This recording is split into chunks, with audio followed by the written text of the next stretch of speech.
है उसका पालन करेंगे और बिल्कुल उसी अनुसार पालन करेंगे जिस अनुसार हमें वैष्णव जन कह रहे हैं। तो हमने पिछली बार ये जाना था कि श्रद्धा के लक्षण क्या होते हैं। अब जब हमारे हृदय में श्रद्धा उत्पन्न हुई, ये जो श्रद्धा उत्पन्न होती है ये कहाँ उत्पन्न होती है, कैसे उत्पन्न होगी? तो बताया गया कि श्रद्धा उत्पन्न होती है साधु संग में। जिस प्रकार का हमारा साधु संग होता है उसी प्रकार की हमारे हृदय में श्रद्धा उत्पन्न होती है। जैसे कि मान लीजिए हमारे हृदय के अंदर बहुत सारी इच्छाएं हैं, उसमें से एक प्रगाढ़ इच्छा है, किसी दंपति की प्रगाढ़ इच्छा है कि उसका एक पुत्र हो जाए। अब कन्याएं बहुत हो गई हैं, पुत्र हो जाए, बड़ी इच्छा है। तो यदि उसे एक ऐसा साधु संग मिला, एक ऐसा संग मिला, साधु संग नहीं, उसे एक ऐसा संग मिला, बताया गया भाई ये फलाना बाबा हैं, इनके पास जाओ, इनके कहे अनुसार जो भी वो देते हैं विभूति वगैरह से खाओ तो तुम्हारा पुत्र उत्पन्न हो जाएगा, या ऐसा कोई व्रत रखो, कोई अनुष्ठान करो, घर में कोई ऐसा हवन कराओ, तुम्हारा जो है वो जो तुम्हारी इच्छा है, कामना है, पूरी हो जाएगी। तो वो उस तरफ को चला गया, यानी कर्मी की तरफ को चला गया। तो जैसी हमारे हृदय में श्रद्धा होगी, जैसी हमारे हृदय में इच्छा होगी, उसी प्रकार का हमें संग प्राप्त होता है। ये हमने सुना था, वो भी हमारी सुकृति के ऊपर निर्भर करता है। अगर हम भक्ति राज्य में प्रवेश करने जा रहे हैं और हमें ऐसा साधु संग प्राप्त हुआ तो साधु हमें बताते हैं कि गुरु की क्या महत्ता होती है भक्ति क्षेत्र में। गुरु के बगैर आपकी भक्ति शुरू भी नहीं हुई, वो साधु हमें ऐसा बताते हैं। तो क्या होगा, फिर हम गुरु की खोज करते हैं। हमने उसमें बताया कि गुरु कैसे होने चाहिए। शास्त्रों के अनुसार श्रीमद् भागवत में भी बताया गया है, तस्मात् गुरु प्रपद्ये जिज्ञासु श्रेय उत्तमम शाब्दे परे च निष्णातम ब्रह्मण्य उपशम आश्रयम। हमने पिछली बार बताया था श्लोक का अर्थ कि जो शब्द ब्रह्म, यानी जिसे भगवान की पूर्ण रूप से अनुभूति प्राप्त हो गई हो, और शब्द ब्रह्म शास्त्रों का हर प्रकार से उसे युक्ति संगत शास्त्रों की अनुभूति प्राप्त हो गई हो, शास्त्रों के शब्द ब्रह्म में पूरी तरह से वो निष्णात हो, ऐसे गुरु होने चाहिए। काम क्रोध आदि के वशीभूत ना हो और अपने शिष्य की सारी शंकाओं का वो समाधान कर सके, ऐसे गुरु होने चाहिए। ये हमें मालूम पड़ा श्रीमद् भागवत के इस श्लोक से कि गुरु कैसे होने चाहिए। अब किसी साधक की दीक्षा हो गई और भाग्यवशात उसे शिक्षा गुरु भी मिल गए, ऐसे वैष्णव मिल गए जो उसे भजन के लिए प्रेरित कर रहे हैं, भगवान की लीला कथाएं सुना रहे हैं, भगवान के गुणों के बारे में बता रहे हैं। तो अब क्या होगा, अब प्रारंभ होगा उसकी भजन क्रिया। अब यहाँ से उसका भजन शुरू होगा। गुरु जब तक उसने दीक्षा नहीं ली, उससे पहले उसका भजन शुरू नहीं हुआ था। हाँ, उसके बाद उसका भजन प्रारंभ हो रहा है। तो भजन क्रिया शुरू हुई। फिर क्या हुआ, जब भजन हम करते हैं तो दो प्रकार से हम भजन करते हैं। सबसे पहले अनिष्ठता पूर्वक भजन करते हैं। हाँ, उसके बाद जब अनिष्ठा पूर्वक भजन के सोपान को हम पार कर लेते हैं, फिर हमारा निष्ठा पूर्वक भजन शुरू होता है। तो आइए आज हम भजन क्रिया को सुनते हैं कि किस प्रकार से हम भजन करें। देखिए, आप अपने जीवन पर इसे लागू करके देख सकते हैं कि अभी आप कौन से सोपान पर हैं भजन क्रिया के इसमें। हाँ, अगर आपकी दीक्षा हो चुकी है तो आप किस प्रकार का भजन कर रहे हैं, कैसे कैसे जो है आप अभी भजन के स्तर पर चल रहे हैं, कौन सा विषय है, कौन सा अनिष्ठापूर्वक भजन है जो आप ज़्यादा मात्रा में आपके जीवन में होता है। तो पहला अनिष्ठापूर्वक जो भजन है वो है उत्साहमयी भजन क्रिया। उत्साहमयी,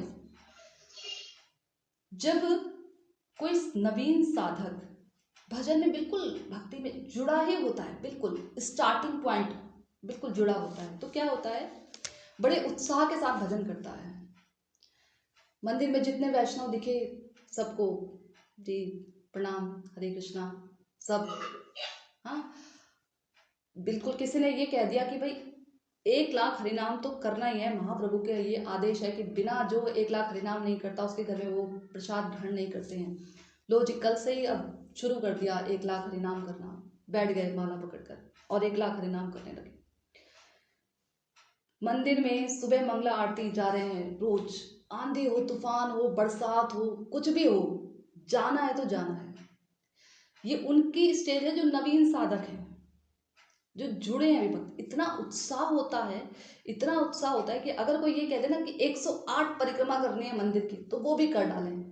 इतना उत्साह, ऐसा मतलब जैसे कि कभी कभी जब हम बचपन में ना, हमारे माता पिता, जब हम नई कक्षा में जाते थे, मार्च के बाद जो फाइनल एग्जाम्स होते थे अप्रैल में, जब नई कक्षा में जाते थे तो हमारे माता पिता हमारे लिए नई नई किताबें लेकर आते थे, नई बुक्स, नया सेक्शन, नई क्लास, नई बुक्स।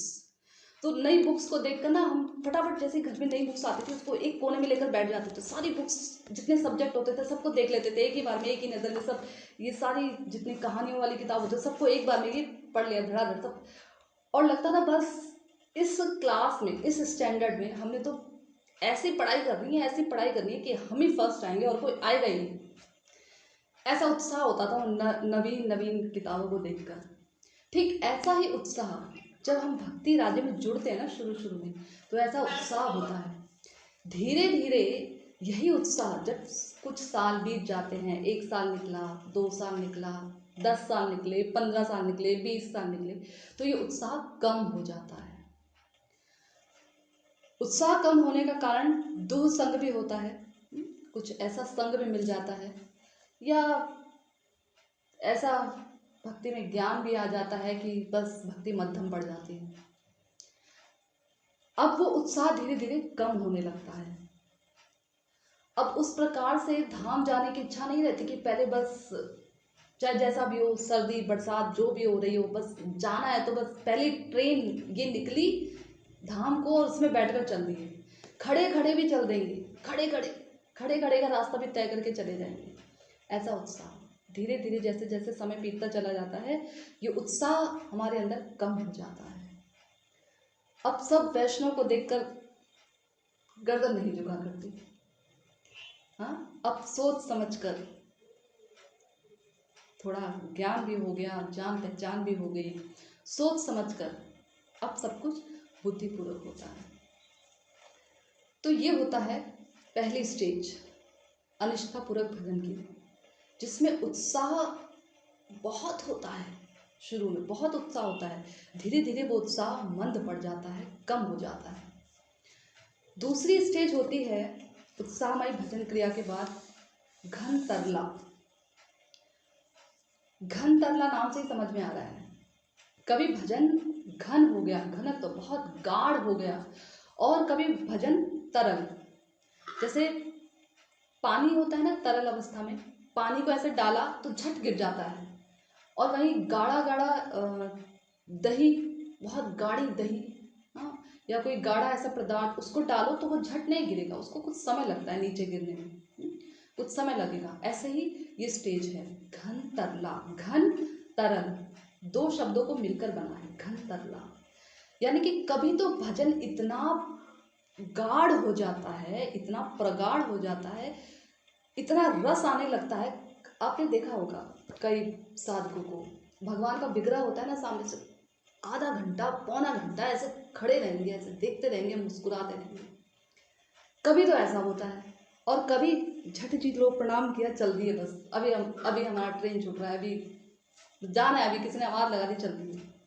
हाँ, ऐसा होता है जब हमें भक्ति में बहुत रस आता है, बड़ा आनंद मिलता है भक्ति के किसी भी अंग का पालन करने में, चाहे वो श्रवण हो, जब कथा चलती है ना, बड़ी सुमधुर भगवान की लीलाएं चल रही होती है, तो बड़ा आनंद आता है उनको सुनने में। अब उठ ही नहीं रहे कथा से, तो पूरे दिन भर कभी 2 घंटे कथा सुनी, कभी 4 घंटे कथा सुनी, और कभी तो ऐसे दिन निकलता है कि किसी दिन तो दिन ही ऐसा बुरा निकलता है कि कथा ही नहीं होती, सुन ही नहीं पाते। हाँ, तो कभी तो हमारा भजन बड़ा ही गाढ़ होता है, उसमें बड़ी ही गाढ़ता आती है, प्रगाढ़ता आती है, और कभी बड़ा ही मंद पड़ जाता है, बड़ा ही तरल हो जाता है, भजन के भक्ति अंगों का पालन नहीं होता। कितने कितने कुछ तो ऐसे होते हैं, किसी के जीवन में ऐसे भी दिन निकलते हैं कि कितने कितने दिन निकल जाते हैं कि भक्ति अंगों का पालन ही नहीं हो पाता। कितने दिन, 2 दिन, 3 दिन, हफ्ता हफ्ता भर, महीने भर श्रवण ही नहीं होती कथा की। या कभी तो ऐसे होता है कि हरिनाम ही नहीं होता। पूछो तो हरिनाम किया क्या, हो ही नहीं रहा, हो ही नहीं रहा। कभी तो बहुत माला हो जाती है, कभी तो मन ही नहीं करता। माला ऐसे बोझिल लगती है कि ऐसा लगता है हाथ में किसी ने क्या जंजीर पकड़ा दी, और वो भी लोहे की जंजीर पकड़ा दी, कितने जाने कितने किलो की, कितने टन की जंजीर पकड़ा दी, ऐसी भारी लगती है माला, क्या बताएं। तो ऐसा ये एक स्टेज है, घन तरला जिसे हम कहते हैं। पहली थी, क्या थी पहली, बताइए, कोई बताएगा पहला क्या था? कोई सुन भी रहा है कि बस मैं बोले जा रही हूँ, बोले जा रही हूँ? पहली स्टेज क्या थी? कोई सुन नहीं रहा लगता है मुझे, मैं बस बोले जा रही हूँ। कहीं ऐसा तो नहीं है कि ऑन करके चले जाते हैं बस?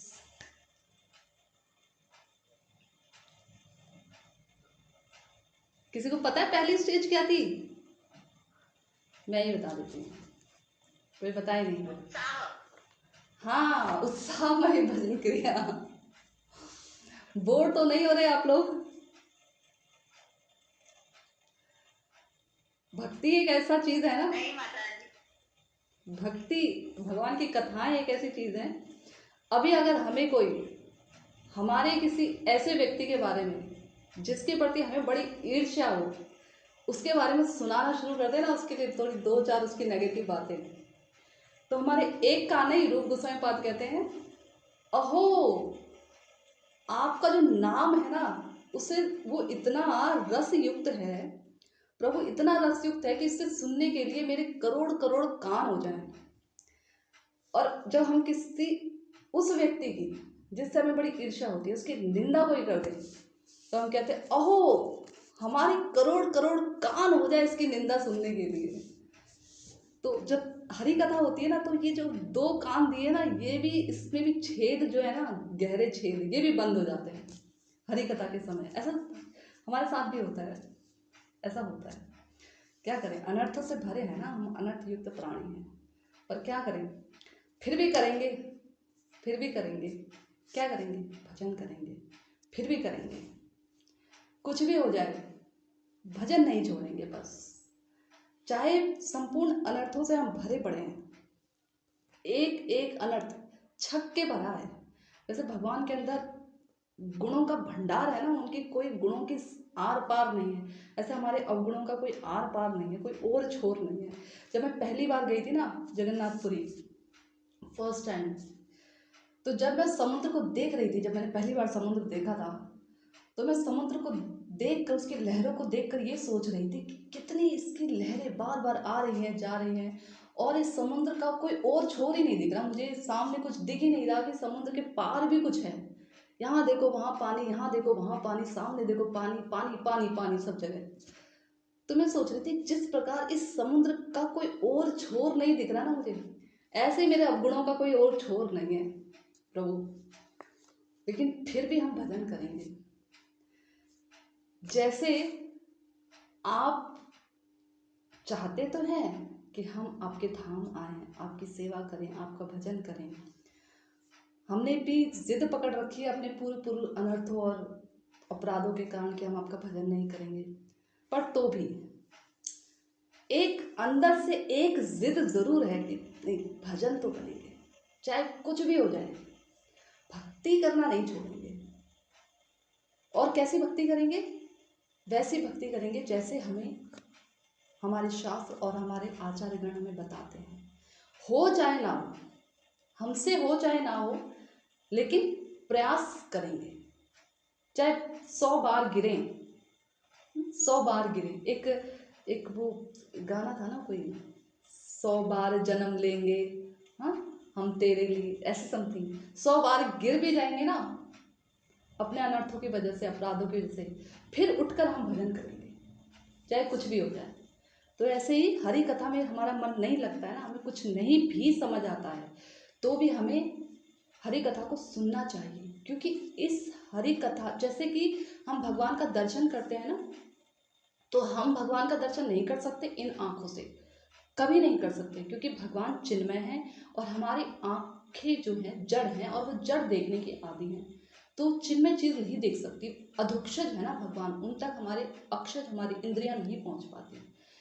तो जैसे कि हम भगवान के सामने खड़े होते हैं तो भगवान हमें देखते हैं, भगवान हमें देखते हैं। इससे मुझे एक वाक्य याद आता है। एक बार प्रभुपाद जी ना मायापुर आप जाएंगे तो उनके मठ में जब जाएंगे, मूल मठ जो चैतन्य मठ है वहाँ जाएंगे, तो वहाँ ना प्रभुपाद जी से दर्शन कर रहे थे भगवान का। तो छोटा सा दरवाज़ा हमें दर्शन किया था, मैंने देखा था, तो छोटे से विग्रह के उधर के छोटे दरवाजे थे। तो प्रभुपाद कभी ऐसे कभी ऐसे कभी ऐसे दर्शन कर रहे थे, कभी इधर को हिल रहे थे, कभी इधर को हिल रहे थे। तो उनके जो शिष्य थे उन्होंने सोचा शायद प्रभुपाद ना ठीक से दर्शन नहीं हो पा रहे हैं, तो उन्होंने प्रभुपाद से पूछ लिया कि प्रभुपाद क्या आपको ठीक से दर्शन नहीं हो? तो प्रभुपाद कहे नहीं नहीं, मैं कभी ऐसे इसलिए हो रहा हूँ कि भगवान अगर मुझे यहाँ से नहीं देख पा रहे हैं तो यहाँ से देख लें, यहाँ से नहीं दिख रहे हैं ठीक से मैं, तो यहाँ से देख लें, कहीं से तो देखें, क्योंकि हम भगवान का दर्शन नहीं कर सकते, भगवान हमें देखते हैं, हमें भगवान देखते हैं, हम पर कृपा करते हैं। हम सुबह सुबह मंगला आरती के समय गाते हैं ना, शुभ दृष्टि करा प्रभु जगतेर प्रति, तो शुभ दृष्टि करो प्रभु जगतेर प्रति, हमारी तरफ शुभ दृष्टि आप कीजिए। हम तो नहीं देख सकते हैं ना, मंगला आरती में हम भगवान को देखने नहीं जाते हैं, अपने आप को दिखाने जाते हैं, प्रभु हमें देखिए, हम पर शुभ दृष्टि कीजिए ताकि हमारे अनर्थ और अपराध सारे दूर हो सकें। जो मंगल आरती हम लेने आए हैं, इसका दर्शन करने आए हैं, हम इसके प्रति हमारे हृदय में रति जागृत हो, आपके प्रति, आपकी कथाओं के प्रति रति जागृत हो, भाव जागृत हो। तो खैर मैं कह रही थी कि पहला जो हमारे अंदर होता है वो है उत्साहमयी भजन क्रिया, दूसरा घन तरला, तीसरा है व्यूढ़ विकल्पा, यानी कि मन की आदत होती है कुछ संकल्प करने की और कुछ विकल्प करने की। जो कुछ उसने संकल्प किया वो पूरा नहीं हो पाने के कारण वो उसके विकल्प ढूंढने लगता है। तो ये जो स्टेज है व्यूढ़ विकल्पा, ये कुछ ऐसी ही है। हम संकल्प करते हैं, जो नवीन साधक होते हैं वो संकल्प करते हैं कि आज से हम भगवान की कथा और कीर्तन के अलावा कुछ नहीं सुनेंगे, कुछ नहीं कहेंगे। रसना कटे जो अन्न रटे, ये रसना ही कट कर गिर जाए अगर हम कुछ अन्न रटें, कुछ भगवान की सेवा के अतिरिक्त, कुछ उनकी बात के अतिरिक्त कुछ और बोले। हाँ, ऐसा हम संकल्प लेते हैं। क्या होता है फिर कुछ समय बाद ये हमारा संकल्प पूरा नहीं होता। इसके लिए मन क्या करता है, अरे ये भी तो सुनना जरूरी है, ये सब बातें, संसार के लोगों की बातें भी तो सुनेंगे, नहीं सुनेंगे तो दिन कैसे चलेगा, हमारा जीवन कैसे कटेगा। तो ऐसे विकल्प ढूंढता है मन। जब कुछ ऐसे भी ब्रह्मचारी होते हैं, ब्रह्मचारी तो नहीं कहूँगी, कुछ ऐसे लोग होते हैं जैसे भक्ति में भी जुड़े, भक्तों के संग से भक्ति में जुड़े, और भक्ति में जुड़ने पर उन्होंने विचार किया कि सब कुछ अब हमें छोड़ देना चाहिए, भगवान की भक्ति करनी चाहिए, और वो अपना घर बार सब छोड़कर ब्रह्मचारी भी बन जाते हैं। कुछ समय बाद जब उनका उत्साह कम हो जाता है तो क्या होता है, तो कुछ ऐसे भी होते हैं जो घर वापस आ जाते हैं, शादी कर लेते हैं। कुछ ऐसे भी होते हैं जो वहीं रहते हैं, मठ मंदिरों में ही रहते हैं, परंतु बिल्कुल उत्साहहीन होकर ऐसे भजन करते हैं। इस व्यूढ़ विकल्पा जो ये स्टेज है, इसमें साधक सोचता है कि मैं घर पर रहकर भजन मेरा अच्छे से होगा, या मैं बाहर मठ मंदिर में चला जाऊं या कहीं और चला जाऊं तो वहां जाकर मेरा भजन अच्छा होगा। कभी वो सोचता है कि एक ही मनुष्य जीवन मिला है, एक, अगर यदि मैंने इसे गवा दिया तो मेरा जो है मुझे 84 लाख योनियों में भटकना पड़ेगा, हाँ, और भगवान की भक्ति नहीं करूँगा तो मुझे ये योनियाँ प्राप्त होंगी, इस प्रकार से विचार करता है। फिर सोचता है कि अरे मेरे बूढ़े माता पिता हैं, अरे मेरा विवाह हो गया है, मेरी अनुकूल स्त्री है जो मेरे सब तरीके से अनुकूल रहती है, मेरे बच्चे हैं, इनका पालन पोषण कौन करेगा यदि मैंने इनको छोड़ दिया तो इस प्रकार से संकल्प और विकल्प उसके दिमाग में उठते रहते हैं। कभी वो सोचता है कि भक्ति के 9 के 9 अंग का वो पालन करे, श्रवण, स्मरण, कीर्तन, अर्चन, वंदन, दास्यम, साख्यम, इन सब 9 जो भक्ति के अंग हैं, नवदा भक्ति, इनका पालन करे। दूसरे ही क्षण उसके हृदय के अंदर भाव आता है, अरे एक भक्ति के अंग को पालन करना ही सर्वश्रेष्ठ है। एक भक्ति का अंग ठीक से पालन हो जाए। परीक्षित महाराज जी ने भी तो जो है वो श्रवण के अधिपति कहे जाते हैं। हाँ, और उन्होंने सिर्फ श्रवण किया था भागवतम का और कुछ नहीं किया था, कीर्तन भी नहीं, स्मरण भी नहीं, वंदन भी नहीं, दास्यम, ये सब किसी अंग का पालन नहीं किया, सिर्फ श्रवण का पालन किया उन्होंने ठीक तरीके से, और वो देखो भगवत धाम को चले गए। सुखदेव गोस्वामी जी ने कीर्तन किया और देखो भगवान के भक्त हैं, भगवत धाम चले गए। तो मैं भी सिर्फ एक भक्ति का अंग का पालन करूँगा। कभी फिर उसके दिमाग में हठात ये आता है कि नहीं, जिस प्रहलाद महाराज कहते हैं कि नवदा भक्ति का पालन करना चाहिए, श्रवण, कीर्तन, स्मरण, ये सब करना चाहिए। तो इस प्रकार से संकल्प उठता है और फिर उसको पूरा ना करने में असमर्थ होने के कारण उसके हृदय में विकल्प उठता है। इसको कहते हैं व्यूढ़ विकल्पा, यानी कि वो मूड सा हो जाता है, उसको पता ही नहीं लगता कि उसको क्या करना चाहिए, उसके लिए क्या ठीक है। इस प्रकार की ये तीसरी स्टेज आती है अनिष्टता पूर्वक भजन में, जो हमारे जीवन में भी आती है। हम भी ऐसा सोचते हैं कि कीर्तन को मुख्य कहा गया है, कीर्तन या सदा हरि, हाँ, और हरे नाम हरे नाम हरे नाम केवलम की जो कली का युग है, इसमें कीर्तन ही सर्वश्रेष्ठ है। तो हमें सिर्फ हरि नाम करना चाहिए, सिर्फ भगवान का कीर्तन करना चाहिए। हाँ, फिर किसी दूसरे जो हरिकथा वाचक है उनसे सुनते हैं कि शास्त्र में ऐसा कहा गया है, तव कथा अमृतम, आपकी कथाएं अमृत स्वरूप हैं, जो इनका श्रवण करता है उसका मंगल ही मंगल होता है।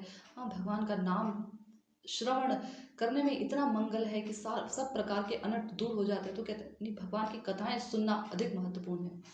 हाँ, तो भगवान की कथा, तो उसको ये, उस साधक को ये पता ही नहीं चल पाता, वो डिटरमाइन नहीं हो पाता कि उसको क्या करना चाहिए। इसको बोलते हैं व्यूढ़ विकल्पा, व्यूढ़ विकल्पा स्टेज। चौथी जो स्टेज है वो है विषय विषय संग्रह। नाम से जैसे हमें समझ में आ रहा है, विषयों का संग, विषय संग्रह। हमारे 5 प्रकार के ज्ञान इंद्रियां हैं, छठा है मन। इन 6 जो हमारी जो इंद्रियां हैं, इन 6 इंद्रियों के 6 विषय हैं।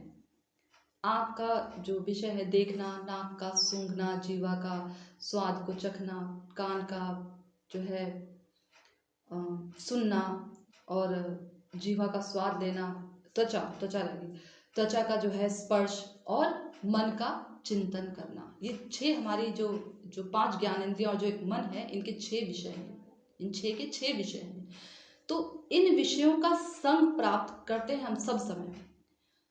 जैसे कि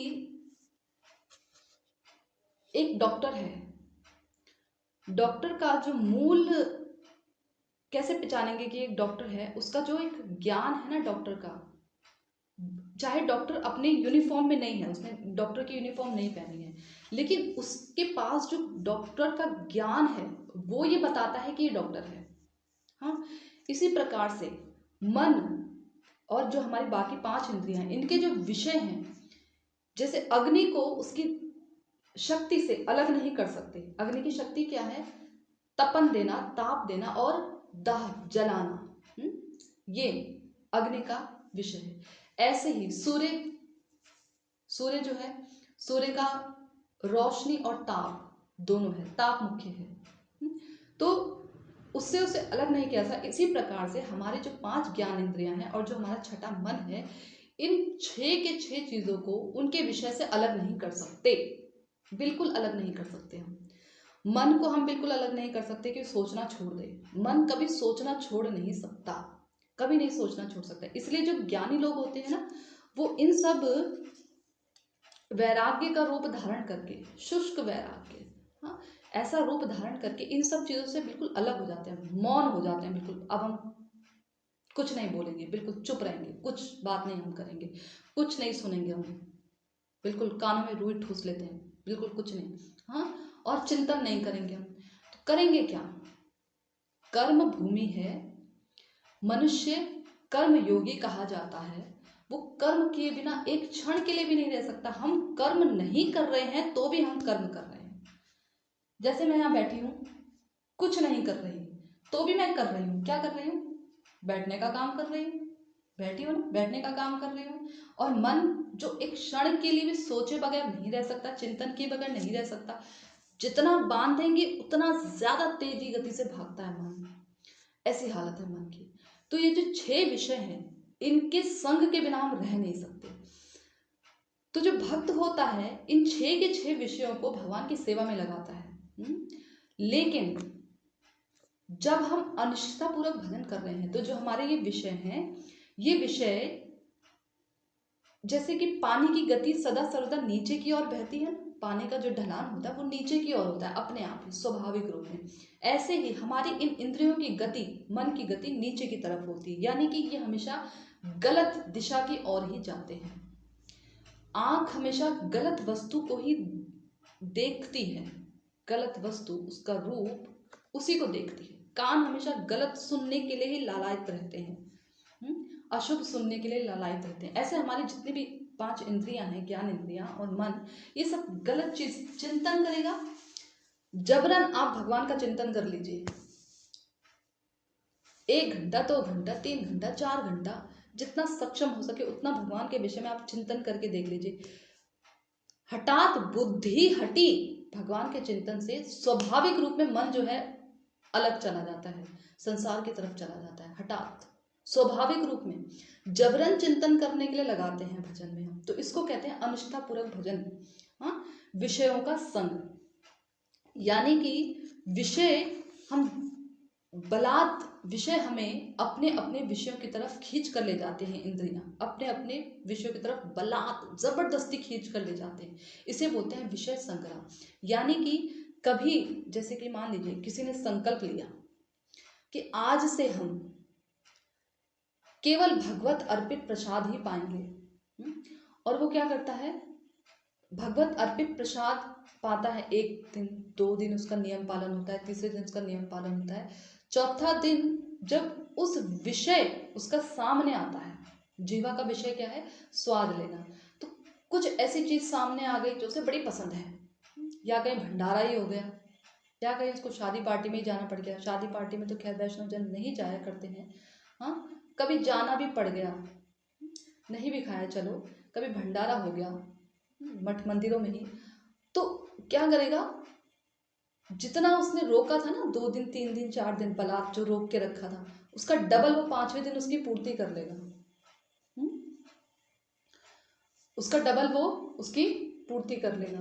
40 मिनट शायद पूरे होने वाले हैं इसके, तो ये हट जाएगा, फिर आप लोग दोबारा से रिज्वाइन कर लीजिएगा।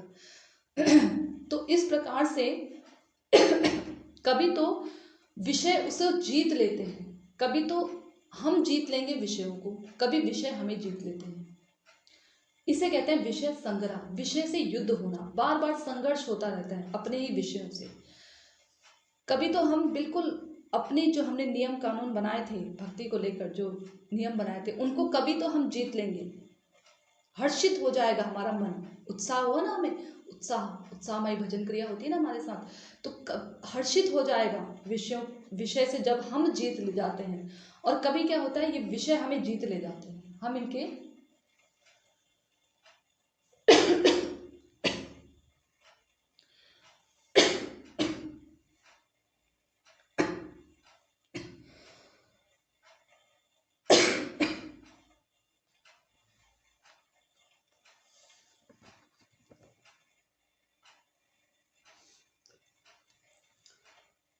बलात् जो है ये विषय हमें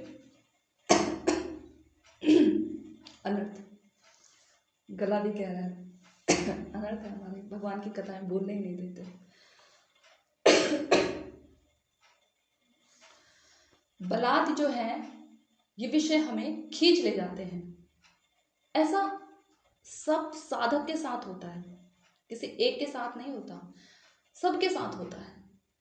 कभी वो कहेगा कि अब से मैं, आज से मैं नियम लेता हूं कि मैं 1 लाख हरिनाम करूंगा, शपथ पूर्वक, इतनी शपथ खाता है, इतनी शपथ खाता है, हर प्रकार से शपथ पूर्वक मैं ग्रहण करके कहता हूँ, सौगंध है मुझे, यहाँ तक कि विग्रहों की भी सौगंध खा के कहता हूं, आज से मैं ये कार्य नहीं करूंगा। परंतु बलात् ये विषय उसे खींच ले जाते हैं, फिर दुख होता है उसे, हाँ, उन विषयों को भोगने पर उसे दुख होता है, फिर प्रार्थना होती है, फिर 1-2 दिन फिर नहीं करेगा, फिर 5वें दिन से फिर शुरू।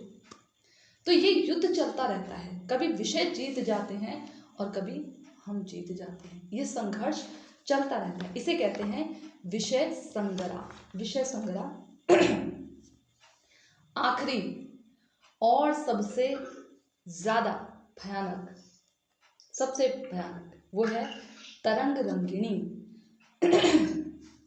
तरंग, तरंग उठती है, किसकी? रंगों की तरंग उठती है। जैसे कि महासागर में, सागर में तरंगे उठती है ना, लंबी लंबी तरंगे उठती हैं, ऐसे ही हमारे जीवन में भी तरंगे उठती हैं। कैसे? एक नवीन साधक भक्ति करने में थोड़ा एडवांस हो गया, उसे थोड़ा ज्ञान हो गया, उसके नियम, जो नियम है, अपने नियमों को पालन करने का पूरा पूरा प्रयास करता है, तो क्या होगा, जो जन साधारण लोग हैं ना, आसपास के लोग, वो उसको जानने लग जाते हैं। कहीं पर चिंगारी उठेगी तो भाई पता तो लगेगा, आग कहीं उठेगी, धुआं तो आएगा। तो ऐसे ही भक्ति, सुगंध खिलेगा, फूल खिलेगा तो उसकी सुगंध भी आएगी, भंवरा भी आएगा।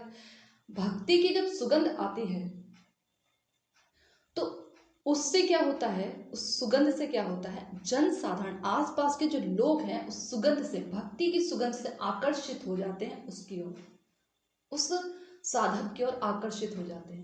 कि प्रभु जी हमें आशीर्वाद दीजिए, हमारा भी धाम वास हो जाए, हाँ माता जी हमारे लिए प्रार्थना कीजिए।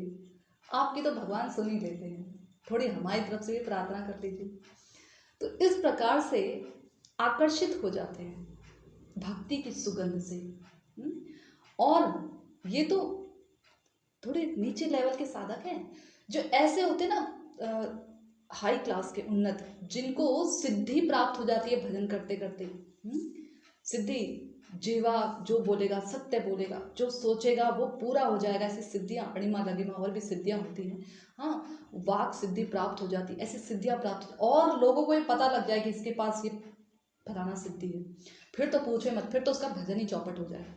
जगन्नाथ दास बाबा जी महाराज ऐसे लोगों से बचने के लिए, विषय लोगों से बचने के लिए क्या करते थे, अपने आप को ना एक उसमें कमरे में बंद कर देते थे। ऐसे ही गौर किशोर दास बाबा जी भी करते थे कि विषय लोगों से बचने के लिए वो अपने आप को, वो टॉयलेट में जाकर, जो टॉयलेट भी कौन सा, public toilet, personal toilet, public toilet, उसमें जाके बंद हो जाते। कहते थे विषयी लोगों की दुर्गंध से, हाँ, ये जो दुर्गंध जो टॉयलेट में से आ रही है, शौचालय में से जो दुर्गंध आ रही है, ये बहुत अच्छी है उसकी तुलना में, विषय लोगों की तुलना में। क्यों?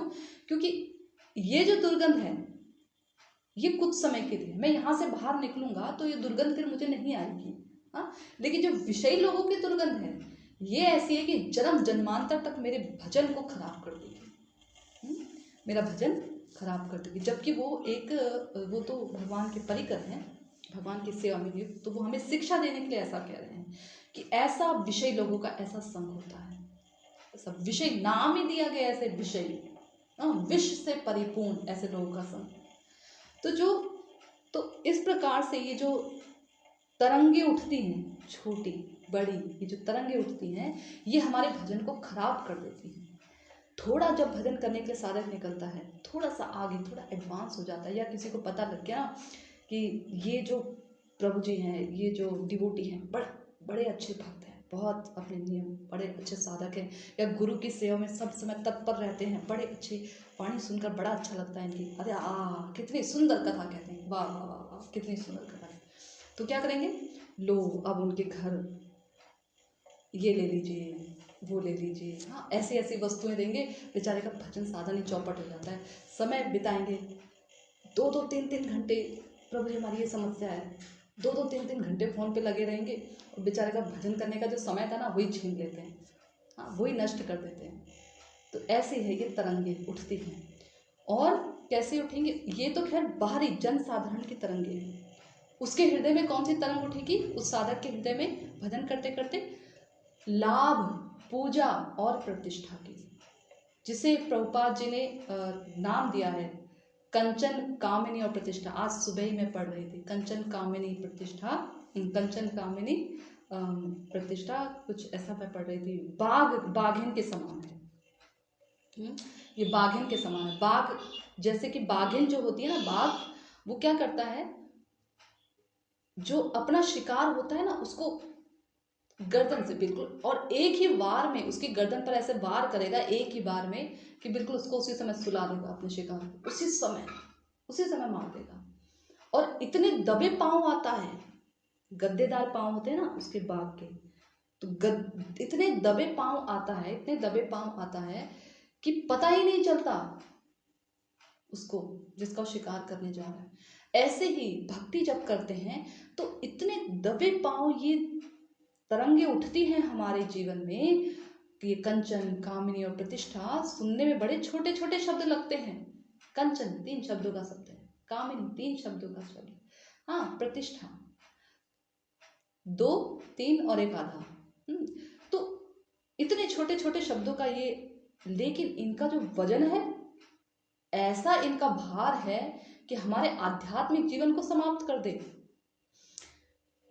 इसके विषय में चिंतन करते करते करते करते जो साधक है वो इसी में खो जाता है और भजन कहीं दूर चला जाता है।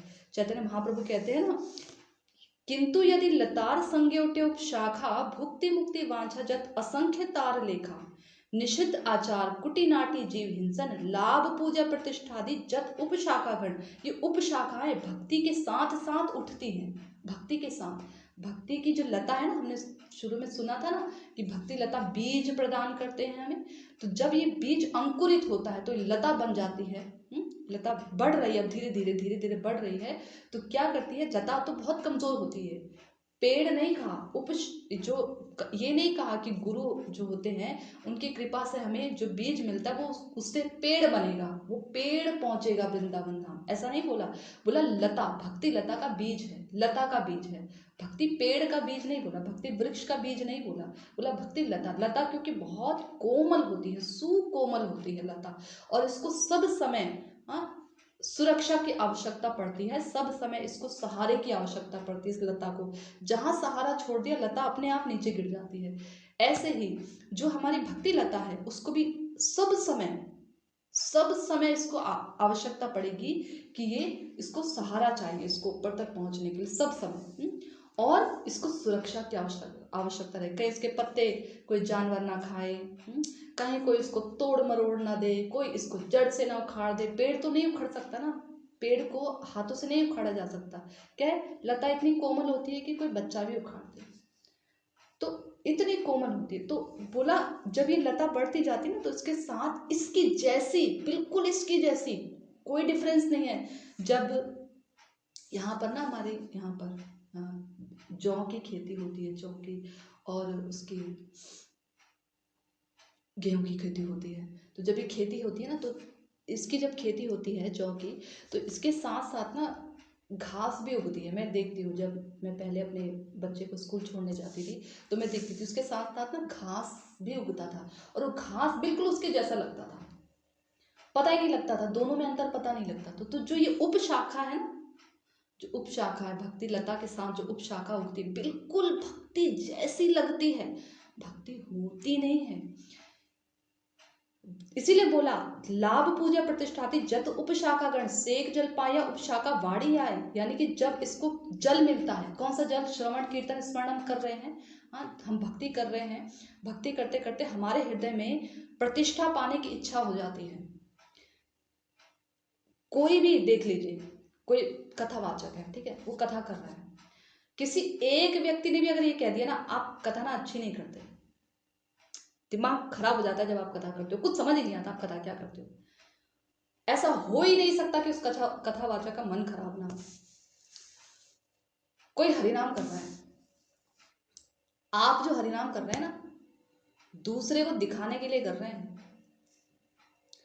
ऐसा हो ही नहीं सकता कि वो हरिनाम करने वाला हरिनाम करते करते फिर ये चिंतन ना करने लग जाए, इसने ऐसा क्यों कहा, इसने ऐसा मुझसे कहा, ऐसा हूं मैं, ऐसा कहा इसने मेरे से, ऐसा क्यों कहा इसने, ऐसा हम सोचने लग जाते हैं। तो ये सब चीजें हमारे हृदय में उठने लग जाती हैं। ये जो लाभ की इच्छा छुपी हुई है, जैसे बाघ छुप कर वार करता है ना, ये लाभ, पूजा, प्रतिष्ठा ना भी चाहे तो भी हृदय में ये पनपती जरूर है। हमें सम्मान नहीं मिला। 5 जने गए हैं किसी के घर में कीर्तन करने के लिए, 4 का सम्मान कर दिया, 5वें का सम्मान नहीं किया ना, 5वें वाला सोचने लग जाएगा इसने मेरा सम्मान क्यों नहीं किया। तो इतने दबे पांव ये हमारे हृदय में रहती है कि हमें पता ही नहीं लगता है कि भक्ति कर रहे हैं, परंतु भक्ति जो श्रवण कीर्तन स्मरण है ना, जो जल हम सींचते हैं अपनी भक्ति लता को, ये इस उपशाखा को बढ़ाने लग जाती है। प्रतिष्ठा को, कंचन को, कामिनी को, इसको बढ़ाने लग जाती है। देखा ना कितने ऐसे होते हैं ब्रह्मचारी बन जाते हैं, और स्त्री आई मंदिर में, बस वहीं छूट गया सब और बसा लिया घर। धन का हृदय में लोभ, धन एकत्र करना है, संग्रह करना है। कथा करने गए, वहां ये लो भाई, लिफाफे में दे दिया, लो रख लो, और किसी ने नहीं दिया या किसी ने कम दिया, कथा करने गए थे इतना सा दिया बस, या दिया ही नहीं। तो इतनी दबे पांव ये प्रतिष्ठा, ये कंचन प्राप्ति की इच्छा, ये कामिनी इतनी दबे पांव आती है हमारे जीवन में, एक साधक के जीवन में, कि सोच भी नहीं सकते हम। तो इस उपशाखा को चैतन्य महाप्रभु कहते हैं प्रथमे उपशाखा करे छेदन। प्रथम, सबसे पहले, ऐसा नहीं है कि बाद में देख लेंगे, बाद में उखाड़ लेंगे ना, बाद में हमारी बोला नहीं, प्रथमे उपशाखा करे छेदन, सबसे पहले इस उपशाखा को काटना पड़ेगा, तभी मूल शाखा बाढ़ी जाए वृंदावन, तभी ये जो मूल शाखा है ये बढ़ेगी, वरना ये जो मूल शाखा है ये वहीं स्तब्ध हो जाती है, वहीं रुक जाती है। तो ऐसा महाप्रभु ने हमें शिक्षा दी कि जब इस मूल शाखा को हम बढ़ाना चाहते हैं तो क्या करना पड़ेगा, जो उपशाखा, और उठेंगे जरूर, भक्ति कर रहे हैं तो उठेंगे जरूर। जैसे कि जौ की खेती की तो साथ में घास का तिनका वो उगा जरूर उगता है, वो जरूर साथ साथ उगता है। ऐसा नहीं होता कि नहीं उगे, ऐसा नहीं होता है। उसको उसी समय, ऐसा भी तो हो सकता है ना कि जो देखो वो जब खेती करते हैं ना वो लोग, तो जब वो घास उगती है तो उन लोगों को बड़ी पहचान होती है। तो एक साधक को इतना तीव्र होना चाहिए, इतना भजन में इतना वो होना चाहिए, उसको इतना पता होना चाहिए कि कौन सी उपशाखा है और कौन सी मूल शाखा है, किसको मैंने उखाड़ना है। हाँ, मेरे हृदय में ये इच्छा आ रही है, प्रथमे ही, पहली बार में आते ही उसको उखाड़ दो जड़ से। जब जो जड़ पकड़ ले, बिल्कुल गहरी हो जाए, तो आप उसको नहीं उखाड़ सकते, तो उसको उखाड़ना बड़ा मुश्किल होता है। इसलिए महाप्रभु एक एक शब्द पर गौर किया कीजिए। बोला प्रथम ही, सबसे पहले उस उपशाखा को उखाड़ो, तब जाके मूल शाखा बाड़ी जाए वृंदावन, बढ़कर वृंदावन जाएगी, तब जाएगी, उससे पहले नहीं जा सकती। तो ये जो तरंग रंगिणी जो हमारी अनिष्ठापूर्वक भजन क्रिया में आती है, तरंग रंगिणी, ये ऐसी तरंगे हैं एक साधक के जीवन में आती ही आती हैं, इससे हम नहीं बच सकते। क्या करना पड़ेगा, उखाड़ना पड़ेगा जड़ से, पूरी तरह से। अब बोले तो कैसे उखाड़े, बोले जैसे भक्ति लता को सहारे की आवश्यकता होती है ना ऊपर पहुंचने के लिए, ऐसे ही भक्तों का संग सहारा। भक्त सब प्रकार के नहीं, जो उन्नत हो, हमसे जो उन्नत हो भक्ति में, उनका संग करना पड़ेगा। और जो बाड़ा लगाते हैं ना उस लता को बचाने के लिए कि कोई जानवर आदि या कोई और उसको उखाड़ ना दे, उसको नुकसान ना पहुंचा उस लता को, तो बाड़ा लगाना पड़ेगा। कौन सा बाड़ा लगाना पड़ेगा? कौन सा बाड़ा लगेगा? बाड़ा लगेगा वो जो हम उस पर क्या कहते हैं उसको, जो शब्द याद नहीं आ रहा है। अपराधों से बचना पड़ेगा। अपराधों से, जो हमारे अपराध हैं उनसे बचना पड़ेगा। उन अपराधों से हम कैसे बच सकते हैं? जब हम दुह संग का त्याग करेंगे। तो सिर्फ भक्तों का संग करना ये आवश्यक नहीं है, इसके साथ साथ दुह संग भी त्यागना ये भी महत्वपूर्ण है। दोनों कार्य साथ में होने चाहिए। अगर हम भक्तों का संग कर रहे हैं और हम साथ में दुह संग भी हमारा साइड से हो रहा है, तो क्या होगा कि जो दुह संग है ना, ये ज्यादा पकड़ लेगा। क्यों? बताया ना, इंद्रियों की गति नीचे की ओर होती है, नीचे की तरफ। हमारा मन किस तरफ जाएगा? दुह संग की ओर। ठीक है, तो इसी तरीके से हमें दुह संग को त्याग करना है और सत्संग करना है। दोनों एक साथ होने चाहिए। समझ आ रहा है ना आप लोगों को? बोर तो नहीं हो रहे आप लोग? कुछ ऐसा तो नहीं है कि बोर हो रहा है कोई? अब मेरे को बता सकते हैं आप लोग, भाई आप लोग मुझे बताएंगे तो मुझे पता लगेगा। मुझे ऐसे कुछ पता नहीं लगता है कि आप लोगों को कुछ समझ आ रहा है नहीं आ रहा है, क्योंकि मुझे ना तो कुछ आवाज़ आ रही होती है और ना मुझे कुछ पता लग रहा होता है। मैं तो बस बोलती जाती हूँ क्योंकि मुझे अच्छा लग रहा होता है बोलना। बताइए आप लोगों को समझ आ रहा है? आप लोग बोल सकते हैं। आप लोग अपना माइक जो है उसे अनम्यूट कर दीजिए, मुझे कुछ बताइए। आ रहा है? और किसी को कुछ पूछना है, कोई प्रश्न है?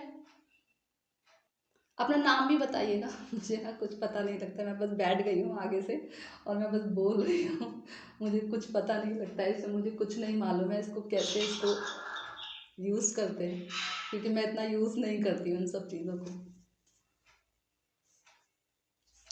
कुछ किसी को कुछ पूछना है? इसमें बड़ा ही अच्छा टॉपिक है ये। हरे कृष्णा। हरे कृष्णा दीदी, दंडवत प्रणाम। मेरा एक प्रश्न है कि आपने जैसे बताया कि उपशाखा जो होती है उसको प्रथम बार में ही आपको उखाड़ फेंकना है, लेकिन वो मुझे थोड़ा समझ में नहीं आया कि कैसे उसको उखाड़े।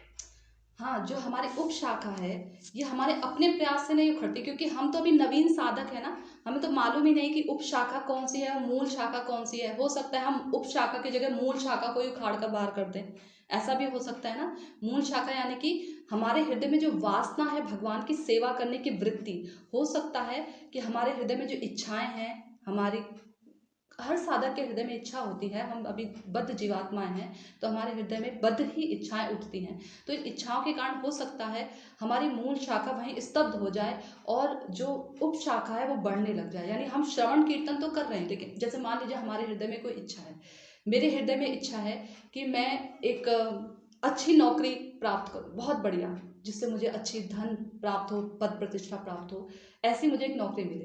तो मैं श्रवण कीर्तन स्मरण तो कर रही हूँ। श्रवण कीर्तन भगवान की नवदा भक्ति में इतना बल है कि जो हम इसका पालन करें तो हमारी वो इच्छा पूर्ति होगी ही होगी। ये इसमें इतना बल है।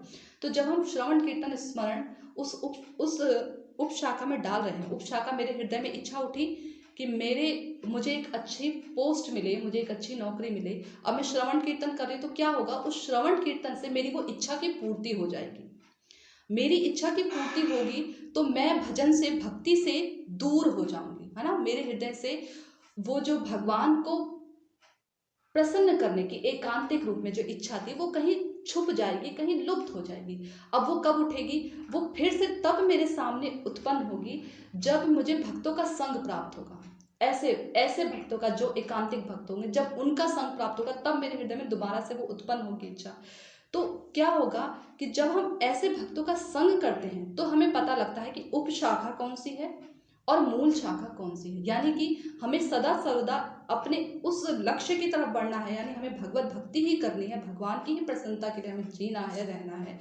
ये इच्छा बनी रहेगी, बाकी इच्छाएं धीरे धीरे धीरे धीरे खत्म हो जाएगी भक्तों के संग में। यदि हम भक्तों का संग नहीं करते हैं तो ये उप शाखा ही बढ़ेगी, क्योंकि मूल शाखा का हमें ज्ञान नहीं है। अभी हमारे अंदर ये प्रबल वासना नहीं है कि हमें केवल भगवान की सेवा करनी है, चाहे कोई माने चाहे ना माने।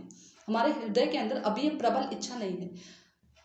कोई अगर हम पर जान की अगर कोई बात आ जाए ना कि भाई अब आप मरो या करो, तो हम भगवान का भजन नहीं करेंगे, बिल्कुल भगवान का भजन नहीं करेंगे। हम बचना ज़्यादा समझेंगे कि भाई अगर भगवान का भजन करने से हम मर रहे हैं, हाँ, तो हम छोड़ लेते हैं। कभी कभी हमारे मन में विचार भी आता है, देखो हम इतना सब कुछ, इतना ऐशो आराम छोड़ कर कैसे जाएंगे भगवान के नाम को, तो भगवान हमें स्वयं भी ले जाने हैं तो भी हम नहीं जाना चाहेंगे। तो ये जो उपशाखा होती हैं, इनके बारे में हमें पता नहीं होता है।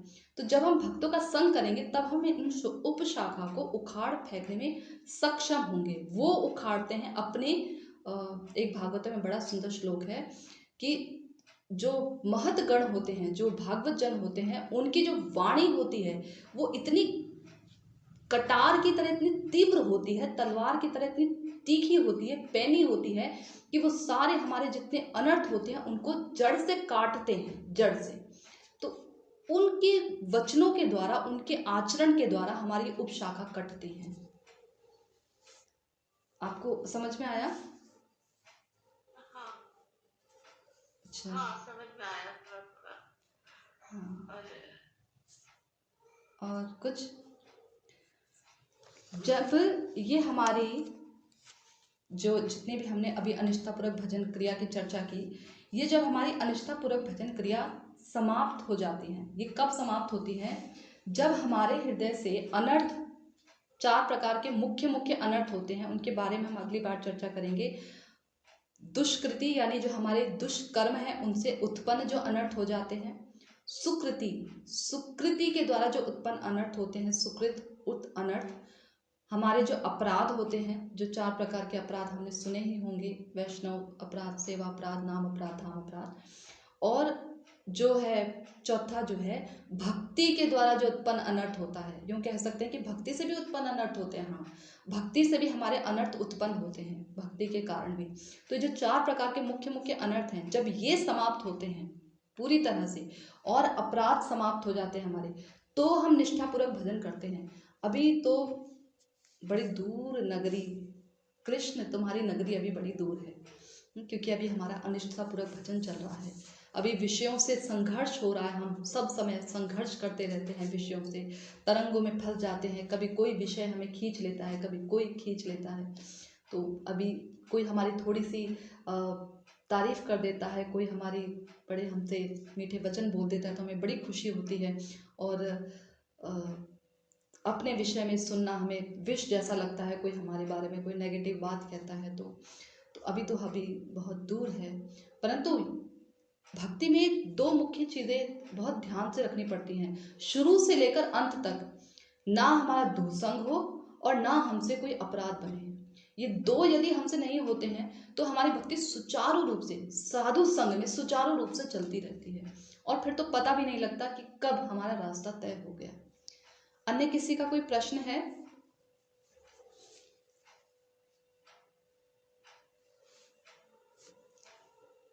नहीं है? ठीक है, तो फिर हम अगली बार इसके बारे में चर्चा करेंगे, जो हमारे अनर्थ हैं और उन अनर्थों के कारण जो हमारे अपराध उठते हैं, कैसे ये अनर्थ और अपराध दूर होंगे, और फिर हमसे निष्ठापूर्वक भजन होगा। फिर हम रुचि, एक बार अगर निष्ठा के स्तर पर पहुंच गए तो फिर तो गाड़ी ऐसे चलती है स्पीड से, बिल्कुल स्पीड में गाड़ी पकड़ लेती है। फिर रुचि, आसक्ति इतनी तेजी से, तीव्र गति से हम स्थायी भाव की तरफ को बढ़ जाते हैं, बहुत तीव्र गति से बढ़ जाते हैं। फिर तो वो एक बड़ा सुंदर है ना, विषय लगे सब खारा है, जिन आशिक का मन न्यारा है, ऐसी हालत हो जाती है जब स्थायी भाव हमारे हृदय में उत्पन्न हो जाते हैं। जितने विषय हैं हमें खारे लगने लगते हैं। ये विषय तो हमें अभी रुचि के स्तर पर यदि कोई साधक पहुंच जाए तो तभी खारे लगने शुरू हो जाते हैं, तभी खारे लग जाते हैं। बस ये जो अनर्थ निवृत्ति का जो पहाड़ है ना, इसे ही पार करने में जन्मांतर लगते हैं। तो खैर, हम प्रार्थना करेंगे अपने महाजनों से, आचार्य जनों से, कि हम पर कृपा करें कि इनके द्वारा रचित जो ग्रंथ हैं, जिस भाव में उन्होंने लिखा है इन्हें, वो भाव हमें समझ में आए, कभी हम समझ पाए, उन भावों को जान पाए।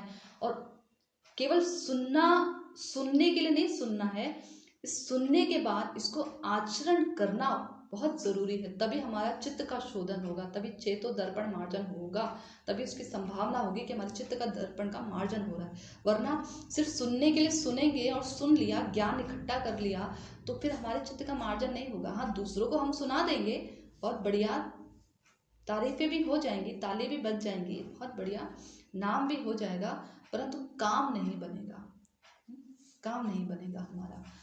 यही है उपशाखा, यही उठ जाएगी हमारे हृदय में। हम इसको क्योंकि धारण नहीं करेंगे ना अपने हृदय में, तो यही बढ़ जाएगी और फिर हमारी मूल जो लता है, शाखा है, वो ढक जाएगी, सूख जाएगी। ठीक है।